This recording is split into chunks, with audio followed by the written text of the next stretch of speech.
running full speed, but the markets are faster. Quasar Markets Live brings the world's top financial minds to you. Everything you need to know in one place. Learn from elite educators and gain a competitive edge, leveling the playing field for you. Join the conversation. Quasar Markets Live. Good morning, Quasar Markets Live. I hope everyone's having a good start to your hump day. Markets are getting ready to open.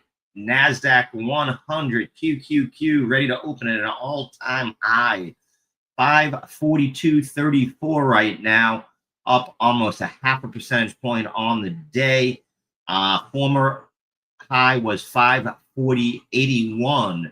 So nice move up here. Do we continue to see this come? We'll warn, we are waiting for the president to talk at NATO here at the NATO conference. So he's going to do a press conference, I guess, a news conference at the NATO summit. So we do have to keep an eye on tweet analysis and such from that. But SPY, the S&P, also opening up strong. You know, we are looking great. Dow Jones, actually, futures are pretty flat right now. So those are kind of flat, but looking great to see that. Really happy to see the VIX, the volatility index, start to return towards that 17 level. Again, anytime it gets down towards 15 or so is where I like to buy future dated VIX calls, right? You want to have that, that insurance, so to speak, before you need it, not when you need it. So something to keep in mind there. Gold continuing to retrace. We talked about that yesterday. Peter Thomas, our gold expert here at Quasar Markets from AU Secure, over the weekend made it clear to everybody that, this is, time to lighten your load, so to speak, on gold. We will have to get him on to find out where he thinks that healthy retracement is to, and where do you want to maybe start to buy any kind of dip. At a brief look here, 3,300's held up pretty well in general here at my view. So is it that level? Is 3,300 start to be the spot where maybe you want to pick some up for the next move up? Or are you looking for a full pullback to that 32, 31.70 area here on gold? Silver, even more of a pullback here over the last few days, down about 3.5%, almost 4% on the week after breaking to its all-time high here, or it's like 13, 14-year high. I don't believe it's an all-time high, but it's 52-week high of 37.31 the other day. So far, advanced decline has moved up this morning, opened up, at 7 a.m. right around 285, 300 to the upside. We're now at 1,000, almost 1,200 to the upside.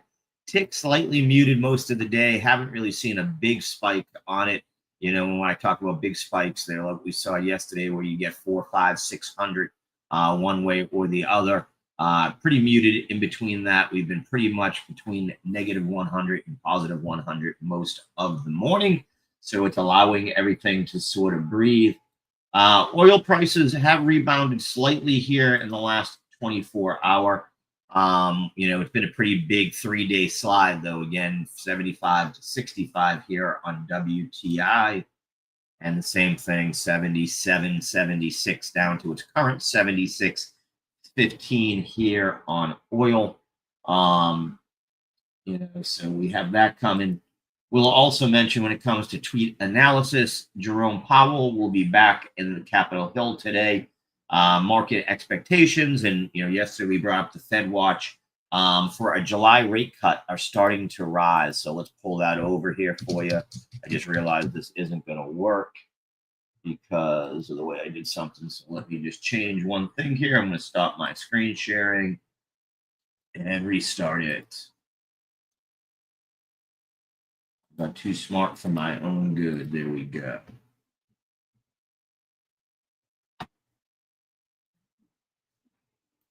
And what we now see is we're back up above 20%, slightly above 20% for an estimation that maybe we do see that July cut. We know this was down as low as 12% last week. So almost a doubling in the amount of people that think that we see a rate cut. Remember, they got the whole month of July in front of them. They don't meet to the 30th. But that's just an interesting move. So we do see more people. We know that here at Quasar Markets, we've been saying we need that rate cut. Come on, what are we waiting for? We are behind the times. So we would be happy to see that. Other things on a more macro level, tariff negotiations starting to heat up a little bit. Canada and the U.S. are meeting 3 times this week to try to resolve their disputes over their auto and steel tariffs. So on the good side, that's what we're seeing. On the more, bad news side, EU threatens retaliatory tariffs, even if the U.S. imposes those 10% baseline levies. So EU, not so happy with the president, I guess. Canada working with him a little bit more. And like I said, we are seeing it's going to be tweets all morning coming out of the NATO conference. Italy's Prime Minister Meloni, tariff discussions with Trump are ongoing. MERS, which is Germany, NATO summit sending strong signal of support for the Ukraine. And as opposed to what the EU said, Italy's PM says a 10% tariff from the US would not particularly impact their firms. Spain's Prime Minister, Defense Ministry, Armed Forces estimate meeting capability targets requiring 2.1 of GDP spending. And I guess let's kick over to that. I have those headlines here. Thought I had those headlines here. Here they are. Is one of the things coming out of NATO. It does look like President Trump's sort of strong arm tactics are working a little bit when it comes. So BigBeat wanted to know, where is the president winning? It looks like, at least at this time, getting NATO to sort of cover their own, their own bill, so to speak. We know that we pay a huge portion, or they rely on us. What we see now is NATO members have committed to spending 5% of GDP on defense and security by 2035, more than doubling their previous guidelines. They did break it down a little bit further here, and 3.5% of GDP will be spent on pure defense, military forces, and operations, and 1.5% on infrastructure, cyber, innovation, and civilian preparedness. Members must submit annual plans showing credible step-by-step path to reach that 5%. And there was pushback by countries like Spain, which haven't even met the original 2% market. So, I think that's going to make a lot of people happy in the U.S. We know that there was a lot of anger that NATO doesn't sort of, do its part, or the rest of NATO doesn't do its part. They really rely on the U.S. So we should see it there. And like we said, this comes after long-standing U.S. pressure, especially from President Trump, for Europe and Canada to shoulder more of NATO's defense burden. The alliance did reaffirm its ironclad collective defense principle. An attack on one is an attack on all. So, overall, good news in general, I think, coming out of there. What it could mean is some of the stocks that were down, I haven't seen if they've moved up yet this morning on this news. Lockheed Martin, some of these other ones that were dropping, mostly slight, but they could be some of the winners here. I would look at Lockheed, Raytheon, Rheinmetall, and others that could be lifted by this extra spending from the NATO countries in Europe, especially. So happy to see that in general. Talked about it. Oil had slipped to under 65 as the Mideast fears fade. Ceasefire had cooled that cruel rally. They have moved back up slightly since I did this. So that is there. Trying to see what was my other bigger news. I think that's really most of my market, macro look takeaway that I had. Would say from a digital asset side, Bitcoin nicely mooning, also following QQQ for sure, 107,464. So nice move up here. Needs to break through. It's on my other chart here. This green zone here, which it's threatening to do right now, a breakout of this green zone really gives you room right back up to that 109 area. And that's sort of what I'm targeting today on the upside on Bitcoin. Question is it going to bring the alts with it? Ethereum has stalled out. I'm a little bit more bearish on Ethereum right now. Some of the on-chain metrics pointing more bearish there than others. But again, nice move up by Bitcoin in general. We are starting to see some of the other alts. Solana starting to move to the upside now. Another one, if it can break the 150 here, look for a move towards that 159, 160 range. So you could see on a continuation play here, breakouts by some of the cryptos.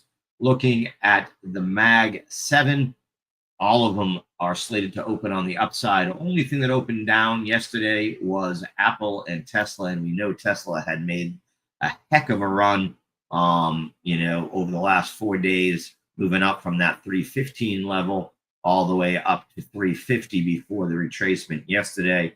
Question is, are you buying the dip here when it comes to Tesla? And I do have some news there, looking sort of in the rear view mirror. Maybe you shouldn't, and it shows that Tesla versus China and EVs. And I've been all over this one. China, we can't get them in the U.S., but China has produced some really, really nice cars, whether it be Li, NIO, BYD. They definitely have all closed that gap, if not overtaken Tesla, and especially in Europe. We see that SAIC is outsold Tesla 2-1, and BYD nearly matched Tesla in May after outselling them in April. So, it definitely reflects a change in the local brand momentum in Europe.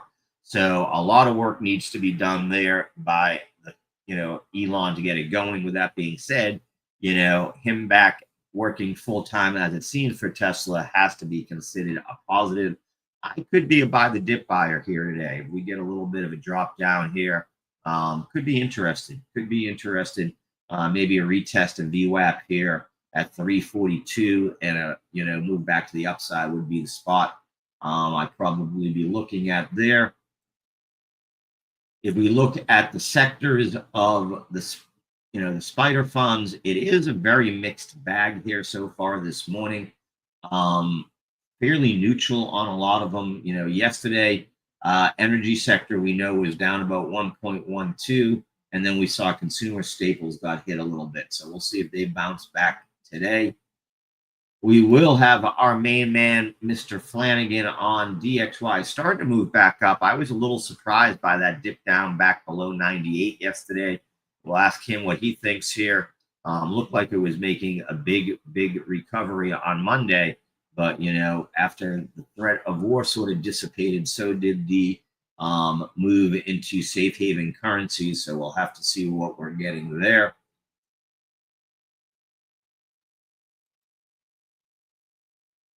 And we do see advanced decline continuing to pick up slightly here this morning. Most of my tweet deck filled with stuff out of NATO. So if it does that, it could be a good day to run here. Could get a run. Let's start to look through some of the stocks moving the most here this morning. On the downside, FedEx here.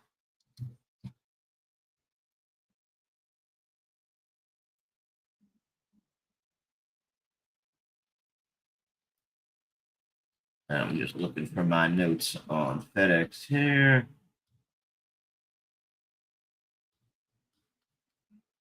There we go. But you can see FedEx down about 3.75%. There it is. They came through with Q4 EPS that was a beat. So revenues beat, EPS beat, but quarter 1 guidance is going to miss analyst expectations. In fact, the high side of the estimates that they gave is $4 EPS, and analysts were looking for $4.05. Their actual low side of the guidance, $3.40. It had been down as much as 6% in early trading, but it has bounced back a little bit. Their no full year guidance raised concerns amid tariffs and trade headwinds. analysts rated a moderate buy with about a 292 as its current, target. So it is still looking, overall there like it's, got good analyst expectations, but definitely getting hit here today. Biggest early morning riser really has been QuantumScape QS,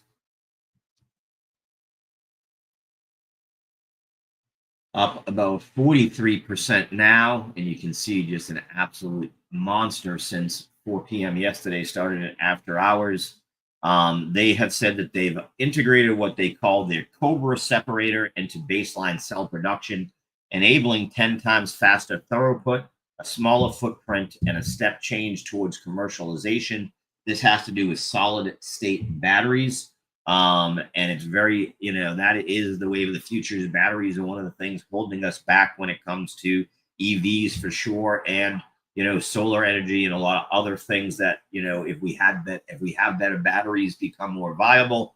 Solid state is what they've always been trying to do. The problem is that the way the battery works is it allows for some vibration and stuff. That's how, the electrons and neutrons, I guess, get moving there. And that's been the sort of, tough spot for it to figure out. But up nicely here. Another one up very nicely this morning, Coinbase. And again, I've been talking about Coinbase for months here on Quasar Markets, right? They were going to be the winner as regulation sort of came out in the world of crypto, and they continue just to skyrocket to all-time highs here, 362.78. I did even see analysts come out and say that they're raising some targets to 400. One of the things moving Coinbase up is that they have partnered with Shopify, and Shopify is now going to open up the use of stable coins on their platform. Again, just more and more places where people are going to be able to use stable coins. Coinbase gets half of the profits from their partnership with Circle. We all know what Circle has been doing lately since its IPO, although I haven't looked at it this morning. Down 16% yesterday, but still trading at 220. I was hoping that when it had made that move over 125, it would pull back to the 80 level for me to get an entry there. It would still take a significant, downward move for me to think it's a $50 billion company. But that's why one of the main reasons Coinbase is moving up still. About 10 minutes from the open here, Q's still sort of hit a max at 542.34 and slightly cooling off here, but still looking great. S&P, like we said, also looking to break to an all-time high. Would need to get to 613.23. Another one pulled back a little bit over the last 20 minutes or so. So we'll see what we get at the cash market open. How are you guys feeling out there today? Anybody have a view here? Do we see blue skies ahead, or are we going to hit some resistance and choppiness today? What do you guys think? Next on my shopping list, so to speak, here, General Mills.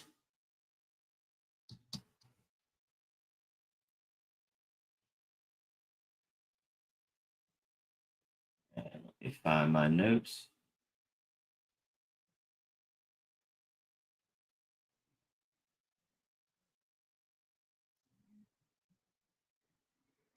There we go. So they reported their earnings today, and you came in with a mixed quarter. They had an EPS beat.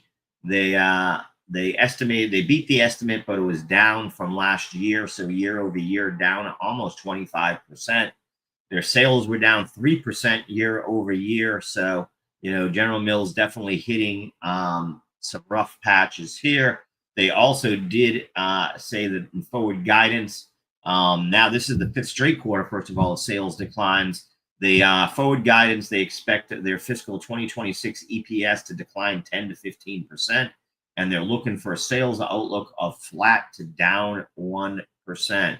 Reason why? Consumer trends, they said. Weak demand for brand name snacks and cereals, and also competition from cheaper private labels and the weight loss drug impact that BigBeat has been talking about for so long here. So, not surprising to me. General Mills still declining, and not one that I'm looking really personally for a buy the dip on here at all. Would still want to see what it does.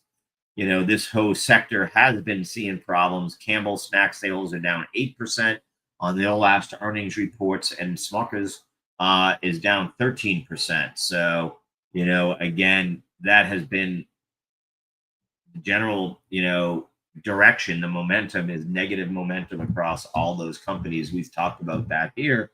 So it should not be too much of a surprise.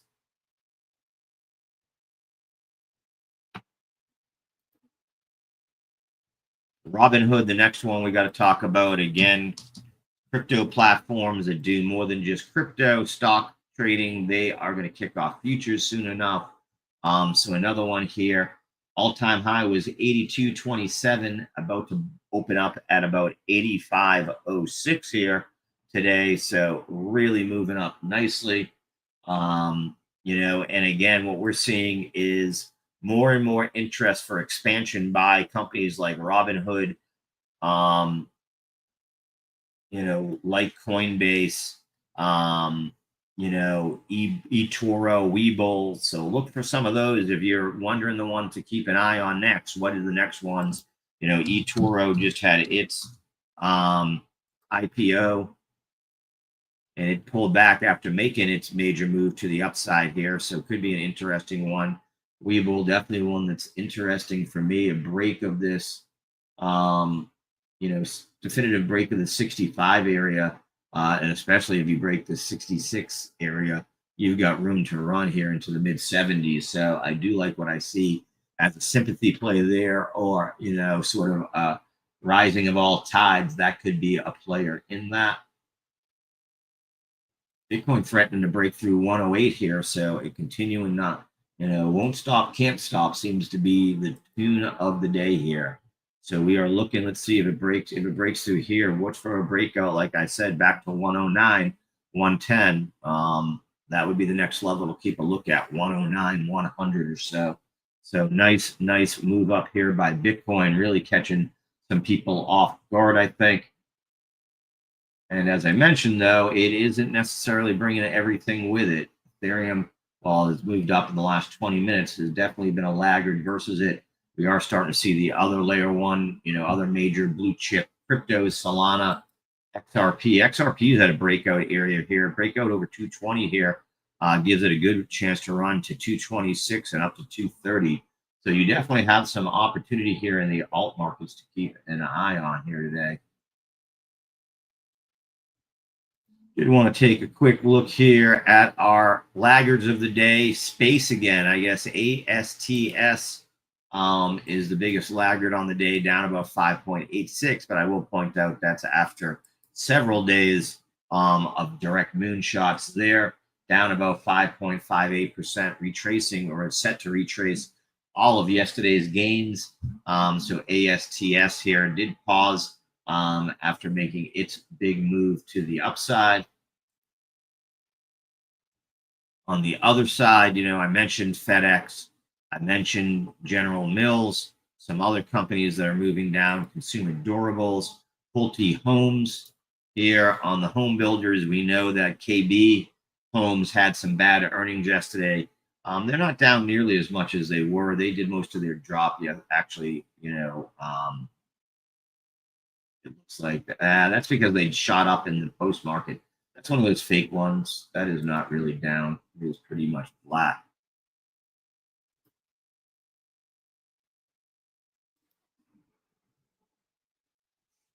Paychecks is another one down about 5% here. They're going to be going into earnings today, so it will be interesting to see what we get here. But be down 5% headed into earnings. Surprised to see that. We are about 2 minutes from the open here. Another one getting hit here today, Micron. Micron is down about 1.22% here so far today. That could be an interesting one. Ericsson's been getting hit the last few days too. Whoops, didn't want to do that.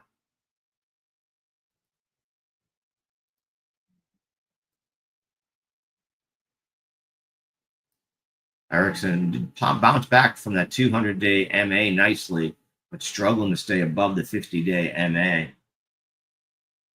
What was the other one I just mentioned? Micron. I did it again. Stop hitting that tab. And you can see after the huge run bounce off of that 200-day MA by Micron, chips sector seems to be leading the way here today. Last 2 days. And you can see outside of Micron and some of the smallers, everything up. AMD, the big winner. I know BigBeat got out of that position, up another almost 2%, up almost 4% from where he sold.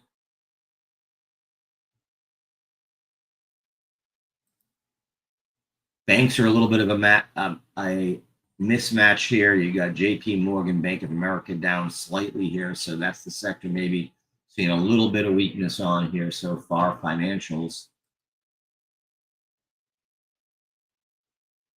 Let's see if there's a biggest laggard. Not really a big laggard on any of the. We are open. Here we go. So Qs, let's start there. First move, a subdated move to the downside here. So we're opening up right around 542. So we did open at a new high. Algo's a little choppy here, not a real clear direction. Ticks negative slightly. Advanced decline actually moved all the way back down to 280. So again, it does seem like this is a concentrated move that has us moving up. Here goes the Qs to the upside here. Breakout looking for the upside here. Same thing on the S&P. 608. Will we make a run towards all-time highs? That's the question. It does really match up with the top of this hour linear regression. We are a little high on our there. I am interested. Bitcoin did pull back a little bit on the cash open here. Not surprised to see a little bit of profit taking here. Oh, big profit taken on Mara here, but starting to bounce right back. So I'd like to see that. Uh-oh, now dropping the other way. So let's see what we get here. There it goes, bouncing back. Okay. So far, so good. Everything looking good to the upside.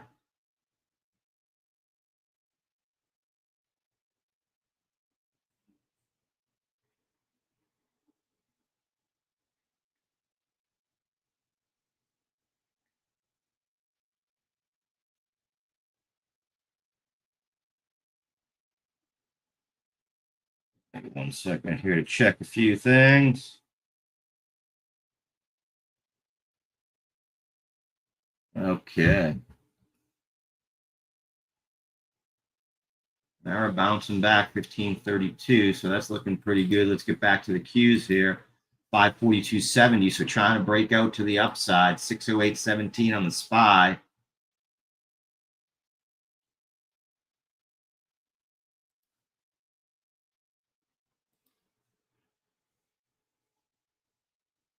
$608.15. I think if you break through 608 to 609 here, watch out above. SPY is trying to follow. Tick pretty negative though. Advanced decline now negative. So definitely seeing some selling across the broader. But what I'm going to say is I look at the Mag 7. Yeah, most of them outside of Tesla still moving to the upside. Wow, NVIDIA challenge. It just broke 150. NVIDIA is back at 150. Saw a quick sell off there, but looking good at that spot. Apple back up at 202.60. So moving to the upside here.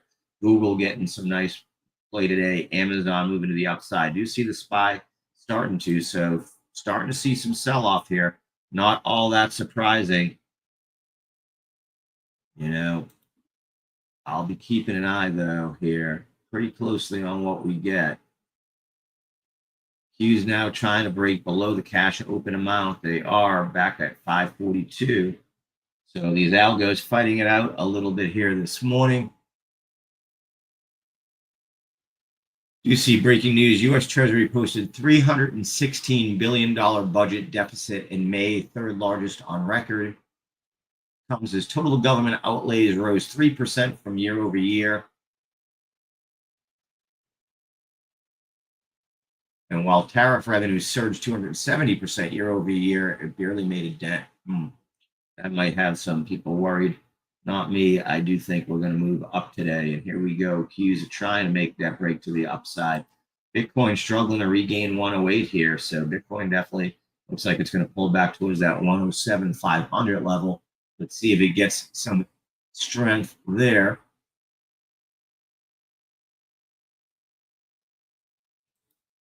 Qs are bouncing back up here.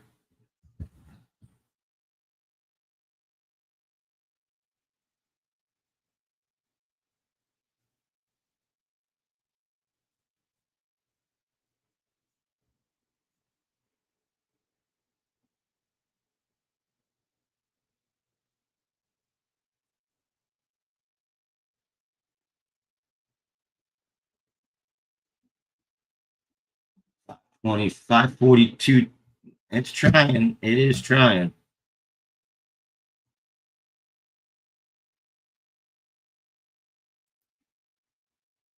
Bitcoin not bouncing yet. Like I said, this is probably the key spot for it here. This 107,250 area. If we don't hold that, it could be a fake out, and it could be a little bit of liquidations to the downside there. DXY bottomed out here at the cash open, now starting to regain a little bit of strength there. VIX is now below 17. So again, this is sort of the time I start to take a look. I've sort of targeted that 1509 area as to when I would be looking to make a purchase on maybe some VIX calls. We do see WTI sliding down again this morning. Brent sort of bottomed out and trying to find a little bit more room to the upside.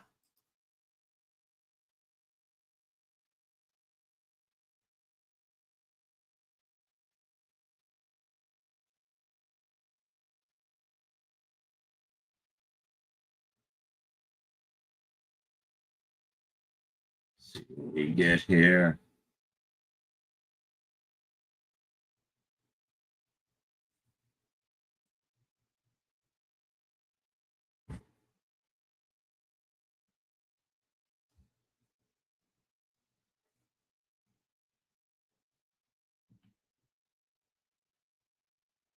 Tick still down. Advanced decline now negative 1200. So people are taking profits, but not on the Mag 7 so far. Nvidia back over 150, as I said.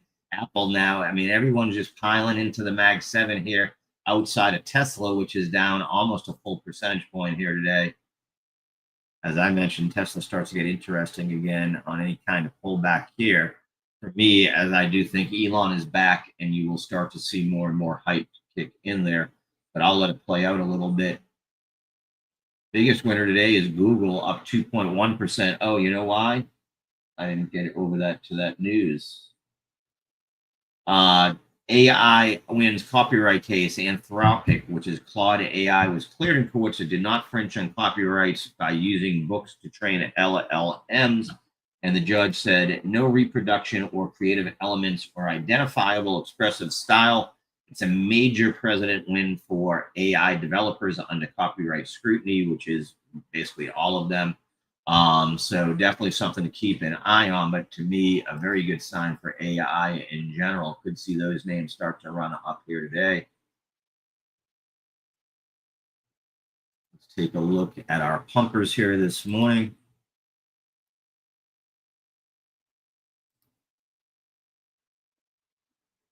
We do see the metal company way up here today again. The metal company, which had shot up over the last week, making a nice move up about 18%, 17.25% so far, pulling back a little bit here, but nice move up by the metals company. We do see that part of that is that they got an upgrade from Wedbush, moving them from neutral to outperform and raising their price target from $6 to $11. So again, they had big merger and acquisition announcement the other day. So moving up on that analyst news. I don't even know what AVAV is. AeroVironment. That's a skyrocket right there. That's on their earnings report here today.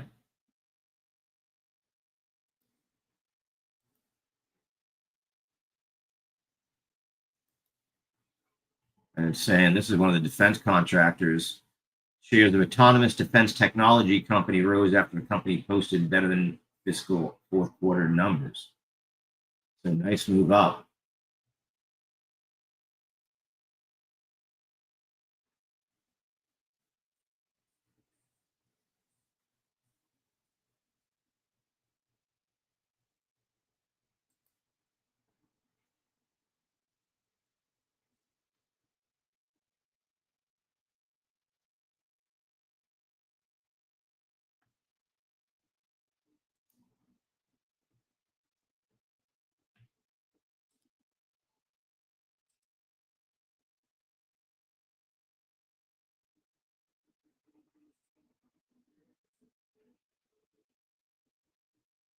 You see it faded right out at the highs Coinbase of November 1st, 2021.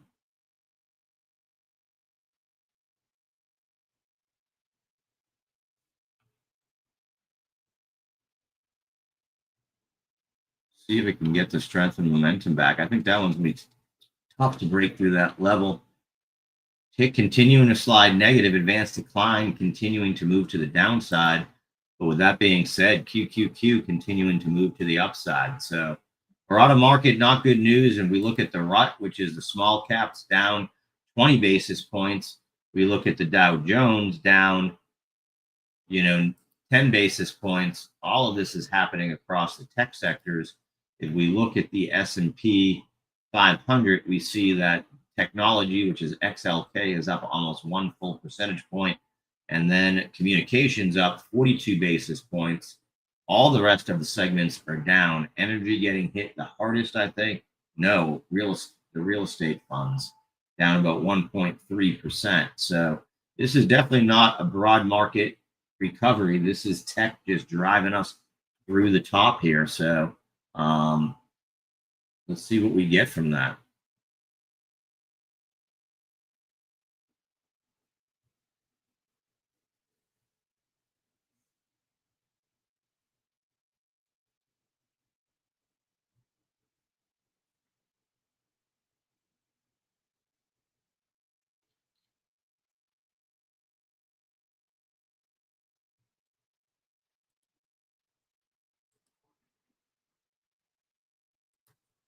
Bitcoin has bounced right back up, so it's trying to follow the cues here. Need to see a break of 108 like we talked about here for it to push through.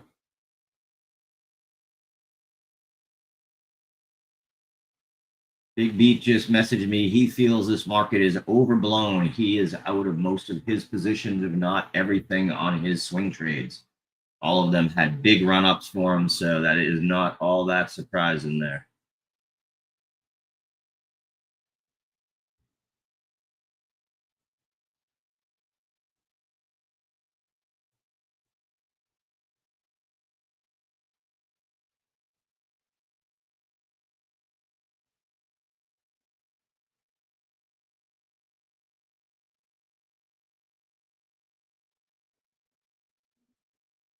Bitcoin trying to break to the upside. He was faded at that 543.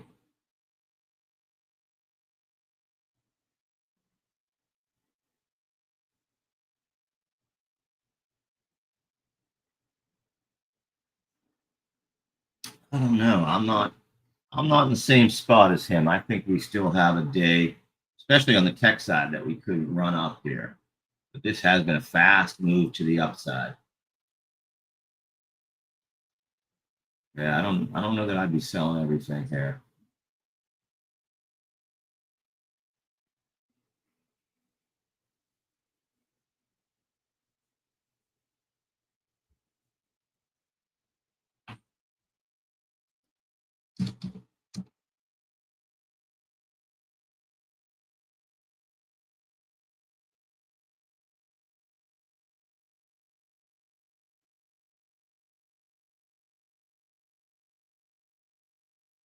Tick still negative. Advanced decline now minus 1600. So again, this isn't a broad market move. This is limited to the big market cap where everybody is throwing money back in. Gold bottom out here at that 33.14 area. So you still got, looks like it wants to slide back to 3,300. Bitcoin just broke 108 here. Here we go. Bitcoin broke 108.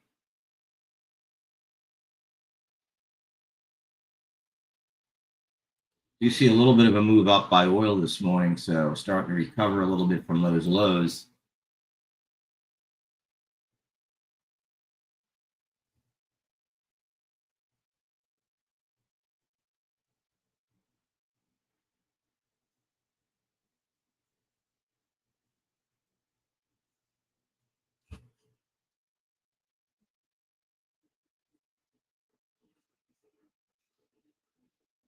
Apple above 202 still.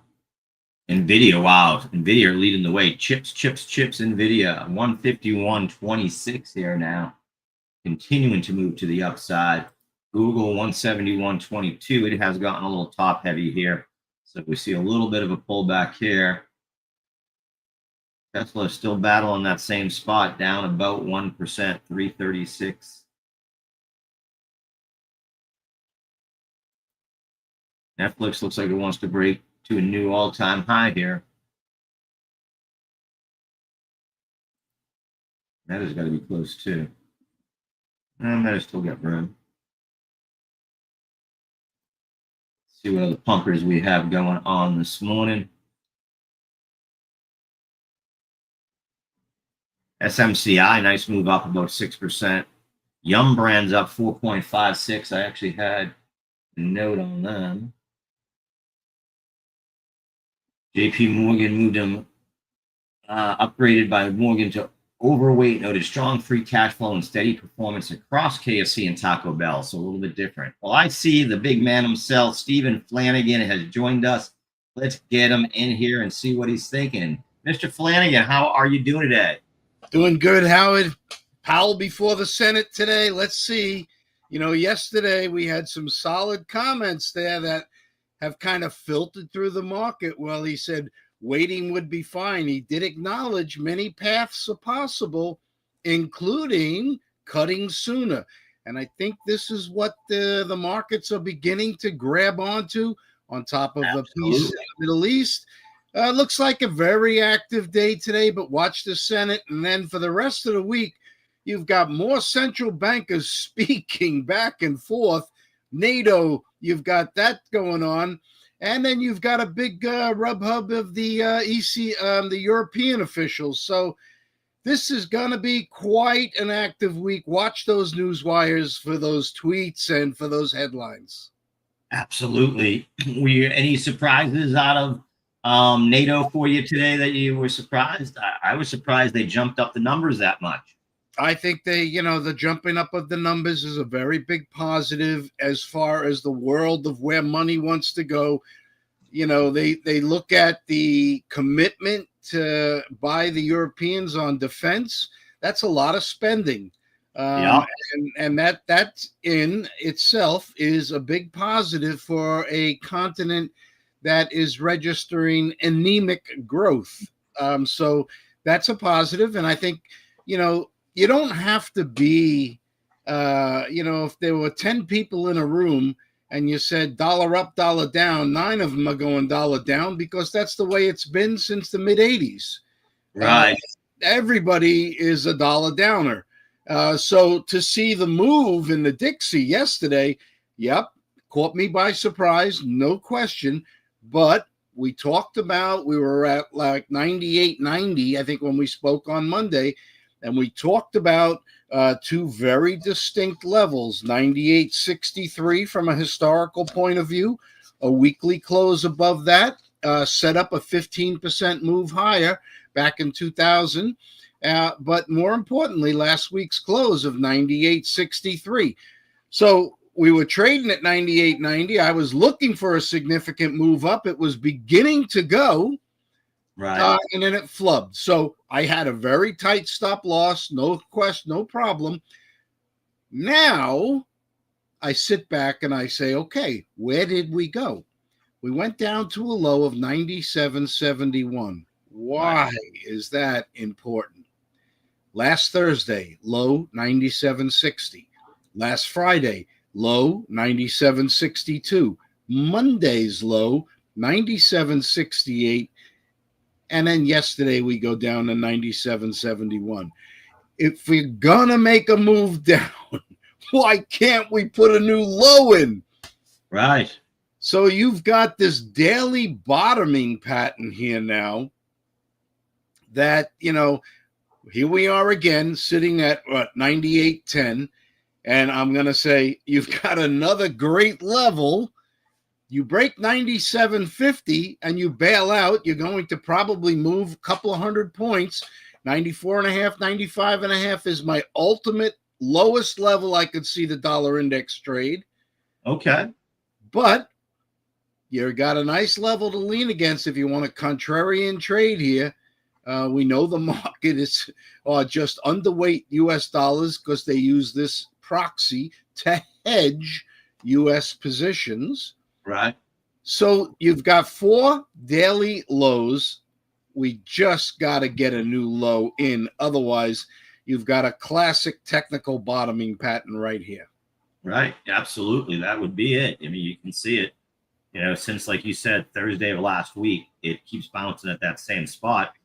Now, for me in the crypto side, I'd be worrying about buyer exhaustion, right? That they keep pushing into those same buyers and eventually they run out. Does that happen in forex, or is it just so much money on the sideline it doesn't really have that same effect? Well, yes, it does. So to answer the question, same exact thing. It's in any market. You run into that. There's a demand and a supply, and one side always wins out. That's why I always emphasize when you see these sideways trading patterns, just think about it in a simplistic approach. When it breaks, one side wins, and the other side has to scurry and cover. Why is it important? Because eventually, sometimes we come back and revisit these levels. And when you come back and revisit them, it acts as the same thing as everybody takes a look back and sees the long line of consolidation. And as you break up or down, as you come back to these levels, they act as natural support and resistance zones. So real simple on how to use, technical trading as a good means of supporting your view. So I am looking at overall, you've got the euro dollar a little bit different. It closed last week at 116.31. We're at 116.05 right now. The problem is it was the high level was put in yesterday at 116.41. So last Thursday, we put a high of 116.31. So you've got a new high. So the dollar index and the euro makes up over 50% of the dollar index. Something is out of whack. Divergence is in play. I'm going to watch very carefully here. Yesterday's close was 116.09. If we begin to trade much below this level and accelerate below a 115.80, then I'm going to say that the dollar index is the one I want to watch as opposed to the main component, the euro. Now, we do have, positive news in Europe. Vilroy spoke on Tuesday, and he said further rate cuts are still possible. You did have worse than expected flash PMIs out of the Eurozone, but Germany is expected to do an additional $19 billion in federal government debt, which is over the forecast. So that's more spending, and that does weigh heavily in exchange rates as we begin to see. The problem is it's at the backdrop of anemic growth. So it's kind of, thank goodness that they're doing something about the anemic growth. Right. And that leads to a foreign direct investment, FDI flows. But I believe since April, we've already seen a huge move into the Eurozone. So that's why I'm looking dailies now at the bottoming formation here. Okay. But the news out of Europe is positive. Let's see if it will continue. But I do think that we could see a move back up in the dollar. Watch the Dixie, last week's close, 98.77. Beyond that, 98.77. The big level to me is 98.63. So a ways to go on the upside before one can concretely say the dollar is going to bounce. Right now, any bounce would be considered a technical bounce to sell into. Right. Are you surprised that with the Fed talk, I know your man Goldsby spoke the other day. Any takeaways you have from any of them over the last couple of days? Yeah, Goolsby is the guy I love to follow, and he admitted that the tariff effects have remained below what many policymakers initially feared. And this is the thing I really love about this guy, is he's not afraid to get out in front of the mic and say, listen, we're all saying, look, the last Fed meeting was very simplistic. The academics that rule and overwhelm the governing council said tariffs equals higher inflation. And at least Goolsby is not afraid to get out and say it's not showing up yet in the data.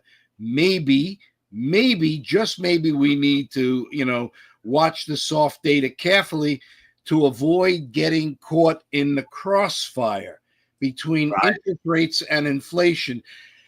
I don't know. I think that the number of participants coming out and starting to talk July, I think 0.25% cut is going to have to be in the cards unless there is some sort of total change in the numbers that come out.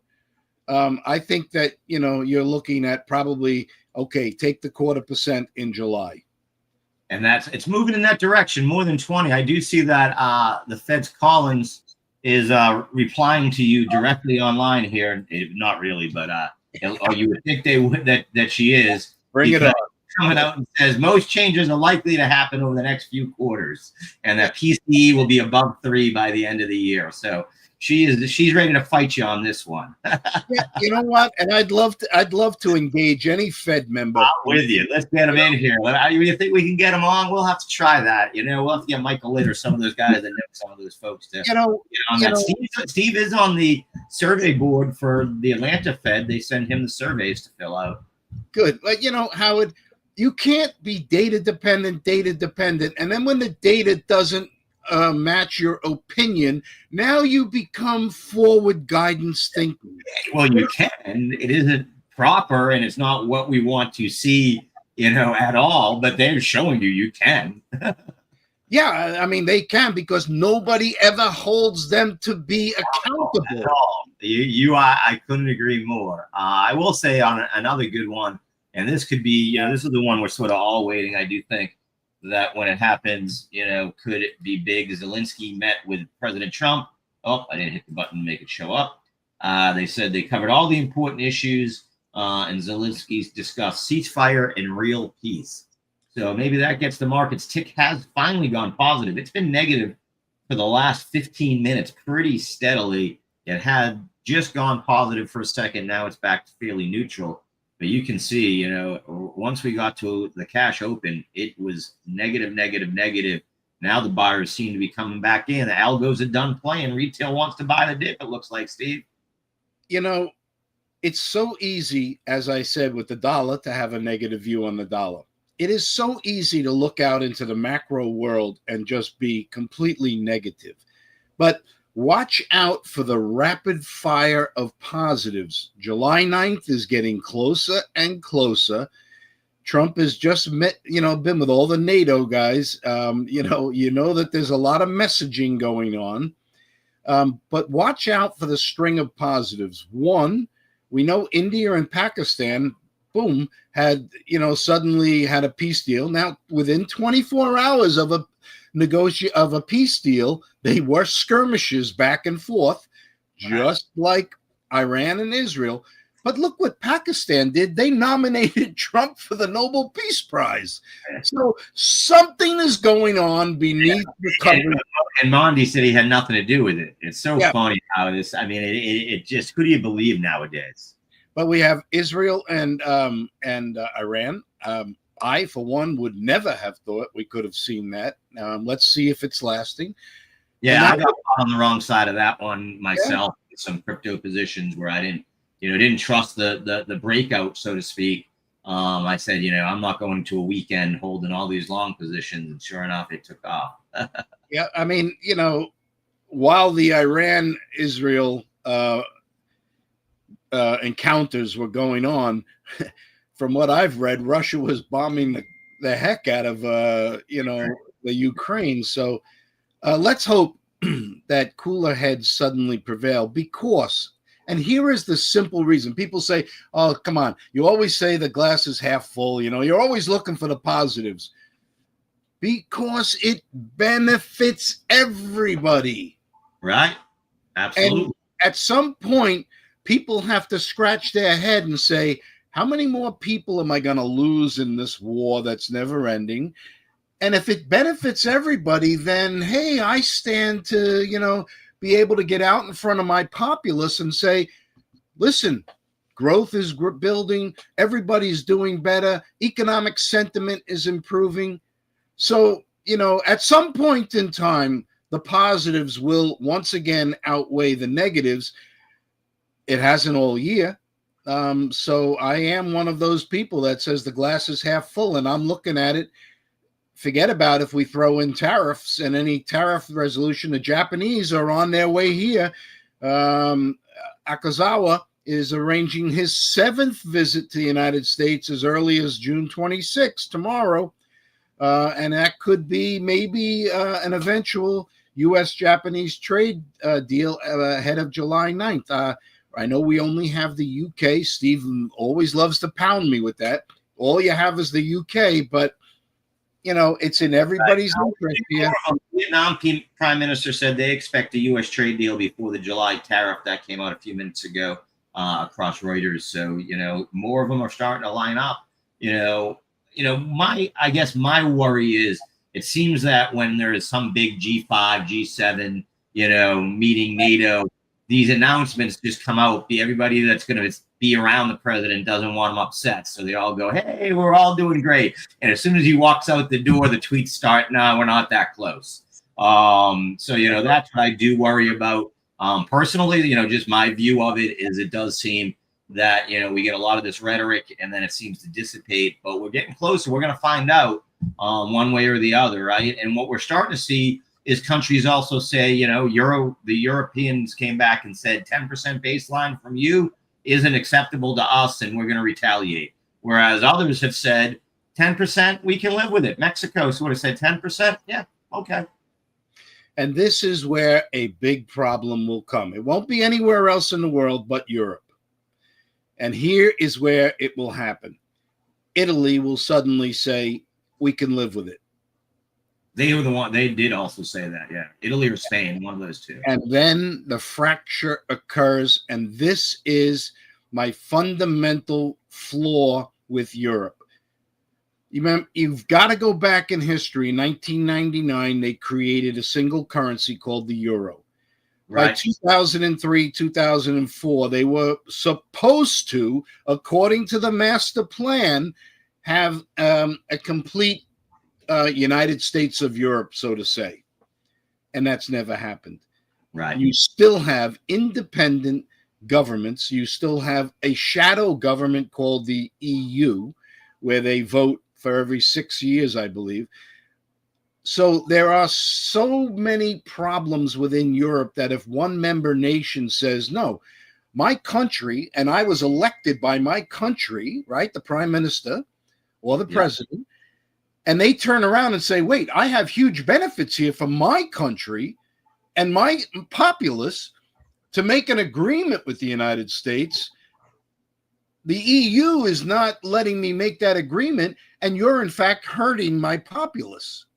Yeah. So this is where a Poland, Italy, I doubt France, but, France is a whole nother issue.